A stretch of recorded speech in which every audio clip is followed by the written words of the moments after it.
Assalamualaikum warahmatullahi wabarakatuh. Waalaikumsalam warahmatullahi wabarakatuh.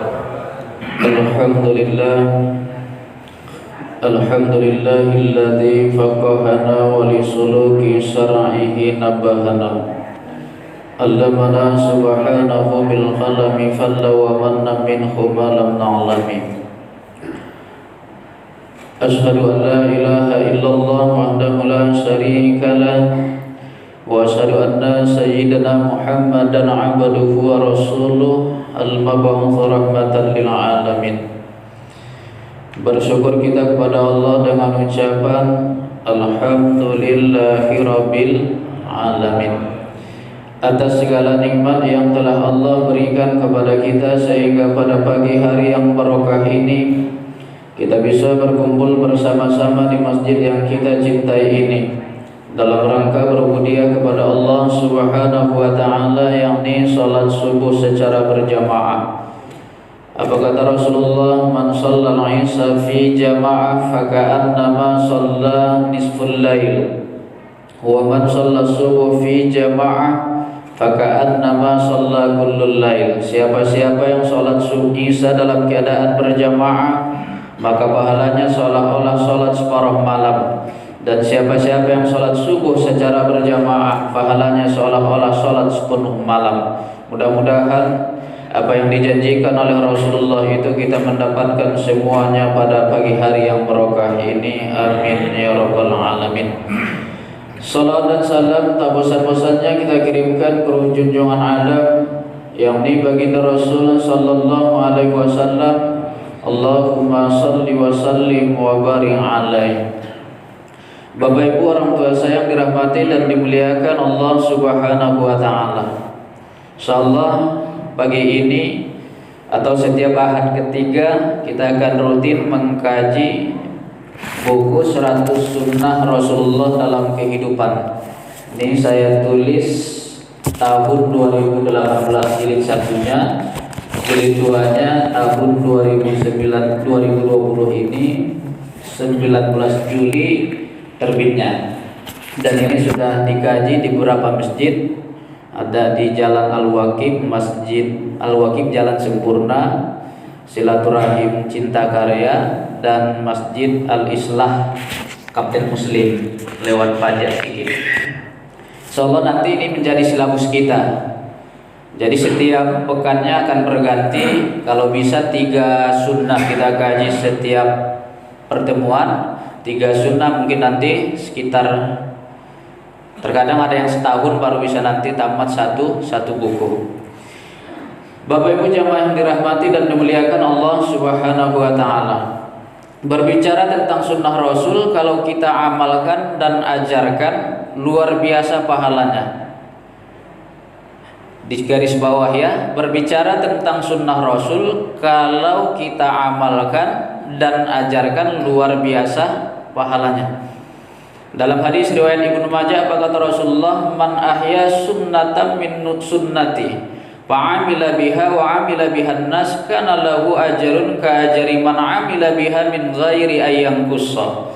Siapa yang mengamalkan satu sunnah dari sunnahku kata Rasulullah, kemudian diajarkannya, maka dia akan mendapatkan pahala seperti orang yang mengamalkannya tanpa dikurangi pahala orang yang mengamalkannya tersebut. Maka baik sekali nanti Bapak Ibu jamaah yang dirahmati dan dimuliakan Allah, pertama kita amalkan. Setelah itu nanti ajarkan. Kalau ada suami di sini nggak perlu lagi, suami sudah tahu. Ajarkan kepada anak-anak, ajarkan kepada tetangga, ajarkan kepada saudara. Ketika mereka mengamalkan sunnah ini, mereka mendapatkan pahala, kita juga yang mengajarkan akan mendapatkan pahala tanpa dikurangi pahala orang yang sudah kita ajarkan tersebut. Bapak Ibu jamaah yang dirahmati dan dimuliakan Allah Subhanahu wa taala. Yang pertama, sunnah 100 sunnah Nabi dalam kehidupan. Tidur dalam keadaan berwudu. Tidur dalam keadaan berwudu. Ini sudah sama-sama kita ketahui. Mungkin waktu kecil pun ini sudah kita tahu. Tapi yang sering salah orang tua mengajarkan kepada anak. Ketika kita waktu kecil diajarkan sebelum tidur sikat gigi, cuci tangan, cuci kaki. Tidak salah, itu bagian dari kebersihan. Tapi kurang sempurna.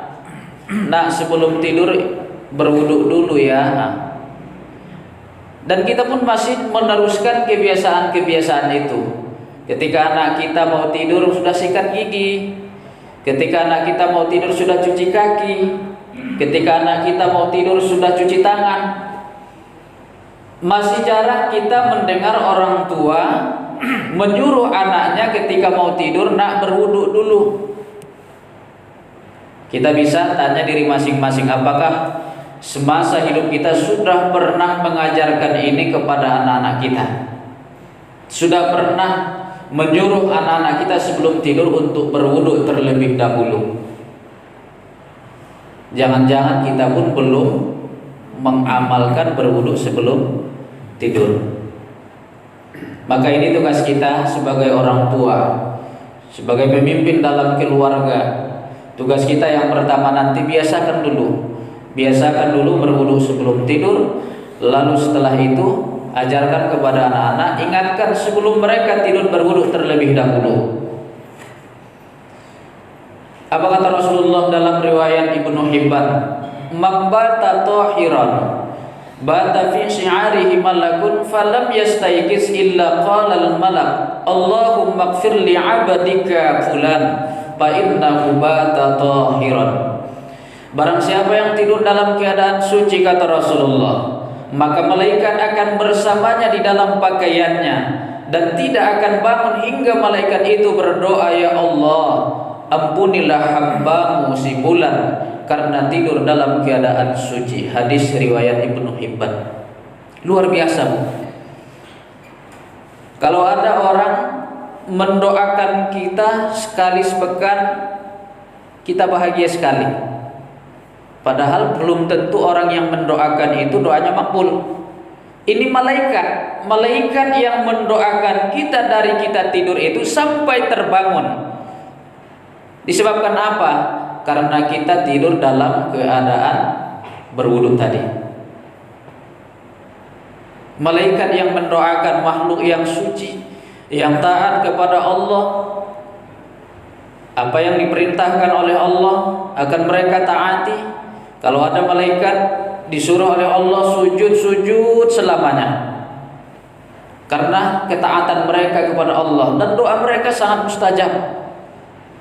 Maka orang yang berwudu sebelum tidur, kata Rasulullah, malaikat akan bersamanya sampai dia terbangun, dan malaikat itu akan mendoakan, Allahumma ighfir li 'abdika fulan fa innahu bata tahiran. Ya Allah, ampunkanlah hambamu si fulan bin si fulan karena dia tidur dalam keadaan bersuci atau suci. Bapak Ibu jamaah yang dirahmati dan dimuliakan Allah Subhanahu wa taala. Lalu bagaimana berwudunya? Berwudunya sebagaimana kita berwudu mau sholat. Lebih diutamakan wudu dengan sempurna. Sebulan yang lalu sudah kita kaji bahwa ada satu setan khusus yang menggoda orang yang berwudu, yang dituliskan oleh Syekh Nawawi Al-Bantani dalam kitab Maraqil Ubudiyah. Namanya setan walhan. Waw lam ha besar alif nun walhan. Ketika kita mau berwudu, ini setan walhan selalu menggoda. Ngapain wudunya dilakukan yang sunnah, yang rukun saja kan sudah sah. Terkadang kita wudunya buru-buru, basuh wajah sekali sambil berniat, tangan sekali, sebagian kepala sekali, telinga nggak usah, itu kan yang sunnah katanya. Kaki sekali, udah habis itu selesai. Selama sempurna walaupun satu kali, memang dalam kajian fikih sudah sah. Akan tetapi yang sering ketika kita berwudu karena buru-burunya tidak sempurna wajah dibasuh antara telinga kanan ke telinga kiri, tempat tumbuh rambut sampai tulang dagu, tak sampai air. Tak sempurna kita membasuh sampai siku. Tak sempurna kita membasuh sampainya air ke tempat tumbuh rambut. Ada kan terkadang orang rambutnya panjang Bu, diulurkan, dibasuhnya ujungnya. Itu bukan membasuh sebagian kepala atau menyapu sebagian kepala, akan tetapi membasuh rambut. Jadi menyapu sebagian kepala itu setelah tangan dibasahkan agak ditekan dia, digosok. Yang lebih jelasnya orang botak lah ya. Orang botak basahkan tangan, diletakkan di kepala. Kemudian kaki sampai mata kaki. Dan yang sering lagi karena buru-burunya wuduknya tidak sah tadi. Kalau wuduknya sudah tidak sah, sholatnya tidak sah. Tapi yang paling afdal, yang diinginkan atau yang disampaikan oleh para ulama, salah satu langkah menuju sholat khusyuk berwudu dengan sempurna. Disinilah kesempatan setan walhan tadi. Terus kita dibisikkan, dirayu, digoda agar jangan pernah berwudu dengan wudu yang sempurna. Bagaimana wudu yang sempurna itu? Pertama kita menuju tempat berwudu. Kalau bergabung dengan WC, bismillah dalam hati. Tapi kalau terpisah seperti tempat berwudu kita, baca bismillahirrahmanirrahim. Baru basuh dua tangan, baru berkumur-kumur, baru istinsyak. Khusus salat zuhur, asar, maghrib, isya maka lakukan istinsyak. Apa itu istinsyak? Menghirup air lalu biarkan keluar dari hidung. Tapi khusus mau salat subuh lakukan istinsyar. Istinsar itu apa Ustaz? Istinsar itu menghirup air lalu dihembuskan. Itu perbedaannya. Kalau istinsar tadi hirup biarkan dia keluar sendiri dari hidung. Tapi kalau istinsar dihirup dia 3 kali. Memang agak perih kalau pertama-tama kali dilakukan. Kenapa harus istinsar? Kata Rasulullah, fa inna syaitan yabitu ala khaysyumihi fin naum. Karena setan itu tidur pada lubang hidung kita, bertempat tinggal pada lubang hidung kita ketika sedang tidur. Maka orang yang tidak istinsar di pagi hari, tadi ibu sebelum subuh tak lakukan istinsar ini, masih di situ dia. Kalau ibu nggak percaya, pulang nanti sampai rumah, hadapkan di dalam cermin, tengok apa masih di situ setannya. Takkan nampak dia makhluk halus. Pada hakikatnya setan itu masih di situ kalau kita tidak melakukan istinsar di pagi hari sampai kita tidur lagi, bangun lagi, tidur lagi, bangun lagi, tidur lagi, sehingga dia pun lebih mudah mengarahkan kita kepada hal-hal negatif. Kemudian setelah itu baru melafazkan niat dalam kajian Syafi'i hukumnya sunnah. Tujuannya litakidin niat, mengkuatkan niat. Nawaitul wudu'a li raf'il hadatsil asghari fardhan lillahi ta'ala. Maka ketika sampai air ke wajah, disitulah jatuhnya niat. Niat itu hanya terlintas. Maka dalam kajian fikih Syafi'i, kalau sudah kita melafazkan niat, insya Allah niat itu akan terlintas ketika sampai air ke wajah. Aku niat wudu untuk mengangkatkan hadas kecil karena Allah, fardhu tasawuf karena Allah Ta'ala. Itu hanya sekedar terlintas. Dan itu niat itu menjadi rukun dan dalam hati, bukan dilafazkan. Kalau lafaznya tadi sunnah, tapi yang menjadi rukun niat yang dalam hati ketika sampai air ke wajah. Basuh wajah 3 kali, tangan sampai siku 3 kali, sebagian kepala 3 kali, telinga 3 kali, kaki sampai mata kaki 3 kali. Habis itu menghadap kiblat. Asyhadu an la ilaha illallah wahdahu la syarikalah wa asyhadu anna Muhammadan abduhu wa rasuluh. Dalam riwayat Bukhari sampai situ. Tapi dalam riwayat Tirmizi ditambah Allahumma ja'alani minat tawabin wa ja'alani minal mutatahhirin. Sebagian ulama menambah wa ja'alani min ibadikas sholihin. Tapi kalau ada orang bacanya sampai wa rasuluh asyhadu an la ilaha illallah wahdahu la syarikalah wa asyhadu anna Muhammadan abduhu wa rasuluh. Kalau saya wudu, doanya sampai situ aja katanya. Jangan salahkan. Itu pentingnya kita belajar. Itu pentingnya kita mendengar majelis ta'lim. Berarti dia mengikuti riwayat Bukhari. Boleh. Allahumma ja'alani minat tawabin wa ja'alani minal mutatahhirin. Dibacanya sampai situ tak ada wa ja'alani min ibadikas shalihin. Itu juga boleh. Berarti dia mengikut riwayat Bukhari dan Tirmizi. Tapi ada kebanyakan kita ditambah dengan wa ja'alani min ibadikas shalihin. Selain memakai riwayat Bukhari, Tirmizi, kita juga mengikuti pendapat para ulama. Bapak Ibu jamaah yang dirahmati dan dimuliakan Allah Subhanahu wa taala.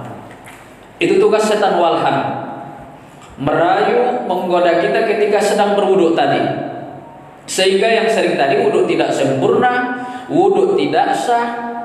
Malahan yang sering ketika berwudu, apalagi kita wudu di masjid, bapak-bapak, kok coba ibu perhatikan. Datang kawannya dari mana, sambil wudu sambil bercerita.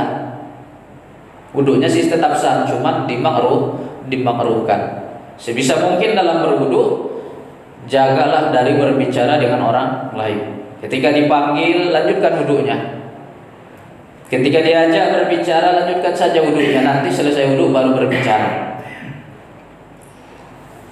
Ada setan yang mengganggu dalam sholat. Itu juga semalam sebulan yang lalu sudah kita kaji. Setan khinzib, khonun zaiba, sebagian membaca khonzab. Di sini juga ketika kita sedang sholat dia beraksi. Uzgur haza, uzgur haza, uzgur haza, katanya. Ingat ini, ingat ini, ingat ini. Sehingga ketika kita takbir Allahu Akbar, bacaan lanjut, tapi hati menghayalkan hal-hal di luar sholat. Sampai tahiyat akhir fil alamin innaka hamidum majid. Bacaan bagus. Tapi tadi memikirkan hal-hal di luar sholat. Ingat suami, tempat kerja, nih hari Minggu mau jalan-jalan kemana, itu yang dipikirkan. Maka apa kata Rasulullah ketika berhadapan dengan sahabat, tahukah kalian siapa pencuri dalam sholat? Sahabat bertanya, siapa itu Rasul pencuri dalam sholat? Apa kata Rasulullah? Orang yang sholat, bacaannya lanjut tapi hatinya entah kemana. Itulah pencuri dalam sholat. Ternyata enggak, di luar sholat aja ada pencuri, dalam sholat pun ada pencuri. Yaitu orang yang sholat, takbir Allahu Akbar, tapi hatinya entah kemana-mana. Itu semua kerjaan setan khinzib. Diingatkan kita dengan hal-hal di luar sholat. Ada setan dasim. Dasim ini tujuannya apa? Tugasnya mengganggu orang yang berada di rumah. Terkadang kita masuk rumah lupa ucap salam, mau makan lupa baca doa, lupa baca bismillah, mau ke kamar mandi lupa berdoa, mau masuk kamar lupa mengucapkan salam. Dan yang lebih sedihnya lagi, yang kita sayangkan, mau melakukan hubungan istri dibuatnya kita lupa berdoa, sehingga setan itu pun ikut menyetubuhi istri kita, mohon maaf. Maka kata Rasulullah, ketika kamu masuk rumah ucapkan salam, sama ada orang di rumah atau tidak, tetap ucapkan salam, agar setan dasim tadi tidak betah tinggal di rumah. Tapi Ustadz, kami semua jalan-jalan, gak ada orang di rumah, tetap ucap salam, assalamualaikum. Lebih bagusnya assalamualaikum warahmatullahi wabarakatuh. Kalau ucap assalamualaikum dapat 10, assalamualaikum warahmatullahi dapat 20 pahala, assalamualaikum warahmatullahi wabarakatuh dapat 30 pahala, Pak. Itu tingkatan salam dalam Islam. Tapi kalau salam Pancasila gak dapat pahala. Ada kemarin tuh kan, salam Pancasila. Itu bukan salam orang Islam. Ucap salam, masuk ke ruang tamu ucap salam, masuk ke ruang tidur ucap salam, masuk ke dapur ucap salam. 4 tempat ini ucapkan salam ketika kita mau masuk ke dalam rumah. Assalamualaikum warahmatullahi wabarakatuh, masuk ke ruang tamu, assalamualaikum warahmatullahi wabarakatuh. Masuk ke ruang ke dapur, assalamualaikum warahmatullahi wabarakatuh. Masuk ke kamar, assalamualaikum warahmatullahi wabarakatuh. Sehingga setan dasim pun meninggalkan rumah kita, tak betah dia. Dan kita pun lebih mudah melakukan kebaikan-kebaikan dalam rumah tersebut. Mau makan, tak ada lagi gangguan. Baca bismillahirrahmanirrahim. Allahumma barik lana fi ma razaqtana wa qina adzabannar, makan dia. Sehingga nggak sampai satu piring sudah kenyang. Jadi terkadang kita makan sepiring, 2 piring, bahkan 3 piring nggak kenyang-kenyang. Karena setan ikut makan bersama kita. Ini sepiring pun udah kenyang dia. Selesai makan berdoa alhamdulillahilladzi at'amana wa saqana wa ja'alana minal muslimin. Berkah yang dimakan itu. Mau tidur membaca doa bismika Allahumma ahya wa bismika wa amut. Bangun tidur berdoa alhamdulillahilladzi ahyana ba'da ma amatana wa ilaihi nusur. Berkah. Ketika mau masuk kamar mandi berdoa Allahumma inni a'udzubika minal khubuthi wal khaba'is. Selesai dari kamar mandi berdoa alhamdulillahilladzi azhaba 'annil adza wa 'afani. Dan mohon maaf ketika mau melakukan hubungan istri pun diingatkan berdoa Allahumma jannibis syaitan wa jannibinas syaitan ma razaqtana. Diingatkan sehingga apa yang dilakukan berkah, karena tadi tak ada gangguan dari setan dasim. Dal, alif, sin, mim. Jadi nanti bapak kalau ada cucu atau anak jangan kasih nama dasim ya. Sampai tuka wasamainaka bismi dasim katanya. Nah itu bila itu nama setan. Bapak Ibu jamaah yang dirahmati dan dimuliakan Allah Subhanahu wa taala. Ini sunnah yang pertama, berwudu sebelum tidur. Bahkan pernah saya membaca seorang ilmuwan muslim Jerman pernah meneliti dari rumah orang-orang Islam berwudu anaknya sebelum tidur dengan rumah anak-anak orang Islam yang anaknya tak berwudu sebelum tidur. Di akhir penelitian dia bisa menyimpulkan anak-anak yang berwudu sebelum tidur tadi kecerdasannya terus meningkat setiap hari dibandingkan dengan anak-anak yang tak berwudu sebelum tidur. Setiap hari kecerdasannya menurun. Nah ini bisa untuk kita kalau ada anak kita di bawah standar IQ-nya, biasakan berwudu. Kalau yang sudah kuat IQ-nya teruskan, biasakan biar tambah pintar. Ternyata ada pengaruhnya. Dan dia juga menuliskan sebagian, apa mungkin tak ada positifnya anak kita yang berwudu sebelum tidur ketika dia tidur didoakan malaikat. Dan tentunya pagi harinya karena malam sudah didoakan malaikat, tentu di pagi hari anak-anak ini berpikiran positif. Kalau anak sudah berpikiran positif terus, tak memikirkan hal-hal yang buruk, tak memikirkan hal-hal yang jahat, pasti IQ-nya, kecerdasannya meningkat. Dibandingkan anak-anak yang malam hari tak ada didoakan malaikat, maka setiap hari pasti cenderung kepada memikirkan hal-hal negatif. Ketika buka HP bukan, sekarang kan daring bukan, daring. Kalau ke pajak boleh, ke kafe boleh, ke mall boleh, ke sekolah tak boleh. Lucu kita melihat menteri pendidikan kita. Ke sekolah nggak boleh, tapi kalau ke pajak ibu rame kan. Malah sekarang pesta pun sudah boleh, tapi ke sekolah tetap tidak boleh. Terakhir apa anak-anak belajar secara daring online. Ini yang sering ketika belajar pun yang dibukanya bukan pelajaran, diisinya absensi, kemudian buka yang aneh-aneh. Naudzubillah. Ketika tadi anak sudah berwudu sebelum tidur, pasti tak terarah ke situ. Yang dipikirannya tentu hal-hal positif. Dibukanya pelajaran, dipelajarinya. Ini baik kita amalkan dulu, baru nanti anak-anak kita suruh untuk mengamalkan berwudu sebelum tidur. Imam Ibnu Hajar Al-Asqalani mengomentari dalam kitabnya Fathul Bari pada juz 11 halaman 110. Apa kata beliau?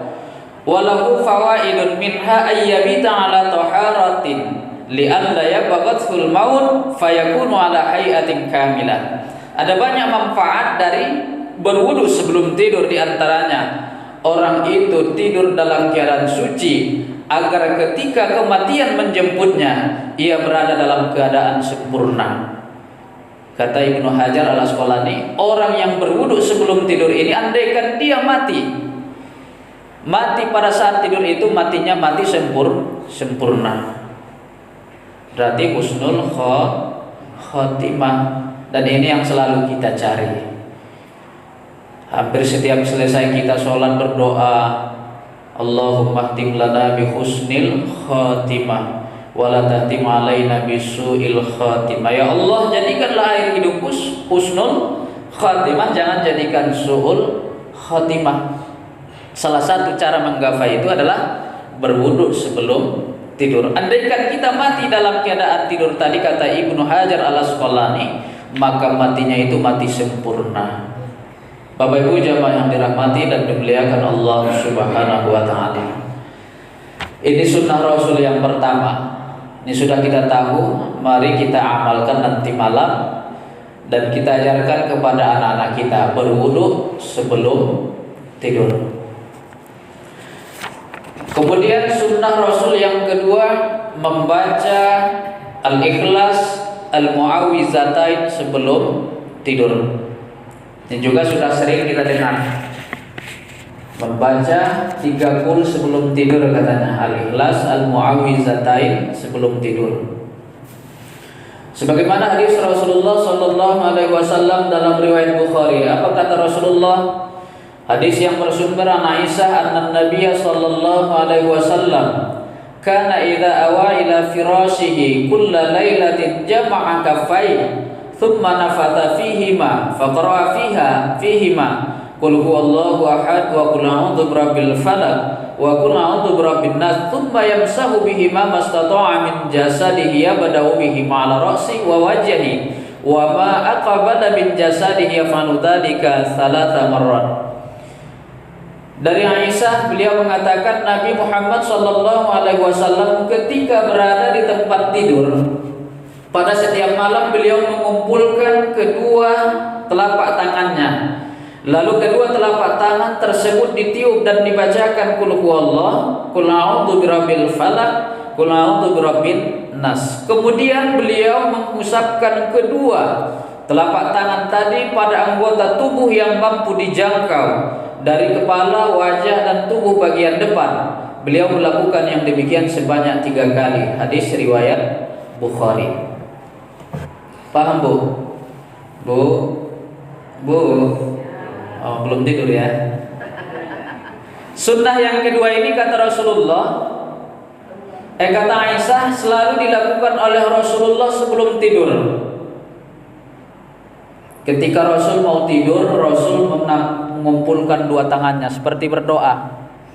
Lalu Rasul membaca 3 qul. Bismillahirrahmanirrahim. Qul huwallahu ahad, Allahus samad, lam yalid wa lam yulad wa lam yakul lahu kufuwan ahad. Bismillahirrahmanirrahim. Qul a'udzu birabbil falaq min syarri ma khalaq wa min syarri ghasiqin idza waqab wa min syarri naffatsati fil 'uqad wa min syarri hasidin idza hasad.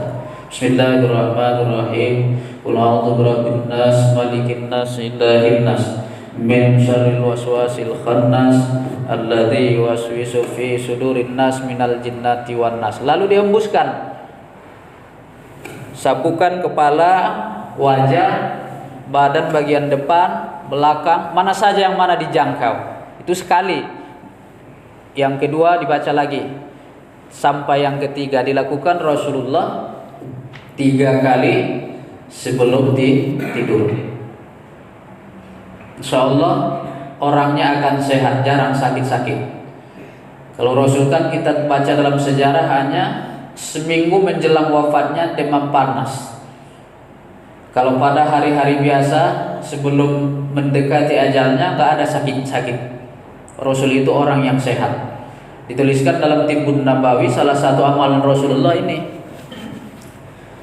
Ini salah satu amalan yang diamalkan Rasulullah sebelum tidur, membaca 3 qul, lalu dihembuskan kepada telapak tangan, kemudian disapukan dari kepala, wajah, badan bagian depan, belakang, atau mana saja yang dapat dijangkau dilakukan sebanyak 3 kali. Kalau anak-anak saya Ustaz bagaimana, kan masih kecil, masih umur 3 tahun, 4 tahun, belum hafal 3 kul. Kalau ibu hafal kan? Hafal bu? Alhamdulillah. Belum hafal Ustaz bagaimana? Ibu yang bacakan, bapak yang bacakan.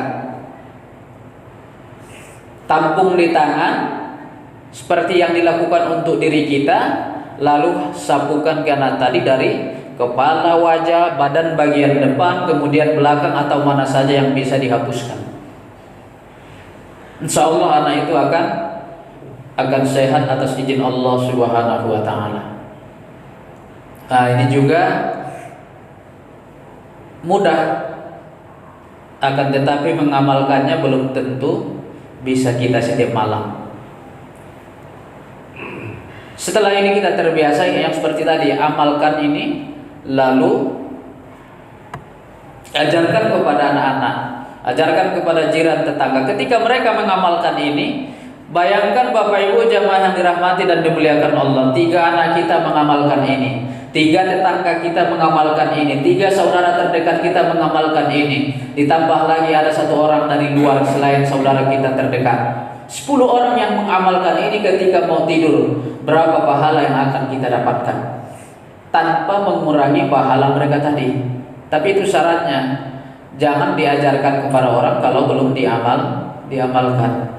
Amalkan dulu, amalkan 3 kul ini biar dapat tadi yang dalam hadis riwayat Ibnu Majah, siapa yang mengamalkan 1 sunnah dari sunnahku kata Rasulullah, kemudian diajarkannya kepada orang lain, lalu orang itu mengamalkan, maka dia akan mendapatkan pahala seperti orang yang mengamalkan itu tanpa dikurangi pahala orang yang mengamalkannya. Yang pertama, kita dulu yang mengamalkan. Siap Bu? Siap? Bapak siap? Alhamdulillah. Pelan-pelan. Tapi terkadang kita itu tadi lupa bacanya mau tidur karena si dasim tadi, setan dasim. Maka ketika mau masuk kamar itu tadi jangan lupa ucap salam. Assalamualaikum warahmatullahi wabarakatuh, baru masuk ke kamar tidur. Ini pernah saya ajarkan kepada anak saya umur 5 tahun. Masuk kamar dia, Assalamualaikum dasim, katanya pula. Ibu nanti bapak tak perlu sebut dasimnya, cukup ucap salam tadi. Assalamualaikum dasim, katanya. Memang dasim di kamar itu, tapi setelah dengar salam keluar. Kalau ini sudah kita lakukan, insyaallah langkah yang pertama tadi ucap salam masuk kamar, maka gangguan atau godaan dari setan pun untuk melupakan kita untuk berdoa hilang. Tapi kalau pegang HP mau tidur gak lupa Pak ya. Sebelum tidur lihat dulu status orang. Jarang kita lupa kalau itu. Itu juga bagian dari setan yang membuat kita lupa asik main HP, akhirnya ngantuk. Kalau sudah ngantuk nggak ingat lagi baca doa, langsung tidur. Ini juga kalau caranya tidak baik, HP juga bisa menjadi setan. Segala benda apapun kalau dia bisa melalaikan kita, itu juga bagian dari setan. Bapak Ibu jamaah yang dirahmati dan dimuliakan Allah Subhanahu wa taala. Satu lagi kita baca sunnah yang ketiga dari sunnah Rasulullah Sallallahu Alaihi Wasallam, membaca membaca tasbih, tahmid dan takbir sebelum tidur. Selama ini kita tahu kan baca tasbih, tahmid, takbir selesai sholat. Tasbih 33 kali, subhanallah, subhanallah, alhamdulillah, alhamdulillah 33 kali, Allah Akbar 33 kali. Ternyata ini kebiasaan Rasul juga sebelum tidur membacanya masing-masing 33 kali. Tidak hanya selesai sholat, tapi sebelum tidur Rasul membaca tasbih, tahmid dan takbir. Dalam hadis Rasulullah Shallallahu Alaihi Wasallam didatangi putrinya Fatimah. Ya Rasul, saya capek sekali setiap hari melakukan pekerjaan rumah, kata Fatimah. Dan rasanya tak kuat lagi saya berjalan karena capeknya melakukan pekerjaan rumah. Tolong ya Rasul, berikan saya seorang pembantu. Apa kata Rasulullah? Ala adullukum ala ma huwa khairul lakuma min khadim. Idza awaituma ila firashikuma aw akhadtuma madaji'akuma fakabbiru thalathan wa thalathin wasabbiha thalathan wa salasin wahmada thalathan wa salasin fahadha khairul lakum min khadim. Ketika Fatimah putrinya mengadukan ini, Rasul bukan mencari pembantu untuk membantu pekerjaan Fatimah dalam keluarga, tidak, akan tetapi Rasul mengajarkan, wahai Fatimah, maukah kuajarkan kepadamu amalan yang jauh lebih baik daripada seorang pembantu? Apa kata Rasulullah? Sebelum kamu tidur Fatimah, bacalah tasbih 33 kali, tahmid 33 kali, takbir 33 kali, dan itu jauh lebih baik daripada seorang pembantu. Bahkan ulama hadis mengatakan, orang yang mengamalkan ini sebelum tidur, Allah hilangkan kecapeannya pada siang harinya sehingga bangun dia dari tidur segar kembali. Orang yang mengamalkan tasbih 33 kali, tahmid 33 kali, takbir 33 kali. Imam Ali ditanya oleh sahabat, bagaimana kamu mengamalkan ini ya Ali? Apa terus menerus? Apa jawaban Imam Sayyidina Ali? Wala lailatas siffin. Ini tetap saya amalkan sekalipun ketika perang Siffin. Perang Siffin, perang saudara terjadi yang sangat dahsyat di zaman Khalifah, di zaman Ali bin Abi Thalib. Tetap diamalkannya. Ketika perang Siffin tadi, Ali bin Abi Thalib baca tasbih 33 kali, tahmid 33 kali, takbir 33 kali. Ibu capek kan seharian bekerja di rumah? Capek bu? Capek kan? Lebih capek ibu rumah tangga daripada bapak daripada kita. Ibu rumah tangga terkadang saya perhatikan istri, dia yang jadi dokter, dia yang jadi perawat, terkadang dia juga yang jadi tukang. Semua dilakukan Pak. Kalau kita kan berangkat bekerja, pulang habis itu istirahat, nonton TV, ke masjid, kalau ada wirid ke wirid, kalau ada tahlilan. Tapi ibu dari pagi bangun sudah menjadi ibu rumah tangga, memasak, mencuci pakaian, menjadi pembantu, bagaikan pembantu, yaitu merawat anak semua. Anak sakit menjadi dokternya, menjadi perawatnya, semua mereka lakukan. Tapi sebisa mungkin bu, jangan pernah minta pembantu kepada bapak. Sebagaimana Fatimah. Kalau Fatimah meminta pembantu, Rasul tidak berikan, akan tetapi Rasul ajarkan amalan. Ini saja ibu amalkan. Kalau bapak istri tak ada di sini, nanti sampaikan ke rumah. Bu, kalau mau tidur baca ini biar hilang capeknya. Baca tasbih 33 kali, tahmid 33 kali, dan takbir 33 kali. Berarti sudah berwudu sebelum tidur. Inilah indahnya Islam ya. Yang mau tidur saja kita diatur ya. Mau tidur saja kita diatur. Ada adab-adabnya. Pertama tadi berwudu, kemudian baca 3 qul dan baca tasbih 33 kali, tahmid 33 kali, takbir 33 kali. Mungkin ini saja dulu kajian kita Bapak Ibu jamaah yang dirahmati dan dimuliakan Allah. Mudah-mudahan 3 sunnah ini dapat kita amalkan dalam kehidupan sehari-hari. Insyaallah bulan depan kita akan mengkaji berdoa ketika bangun tidur tengah malam. Ternyata beda doa bangun tidur dengan bangun tidur ketika mau sholat subuh dengan bangun tidur tengah malam mau tahajud. Insyaallah itu nanti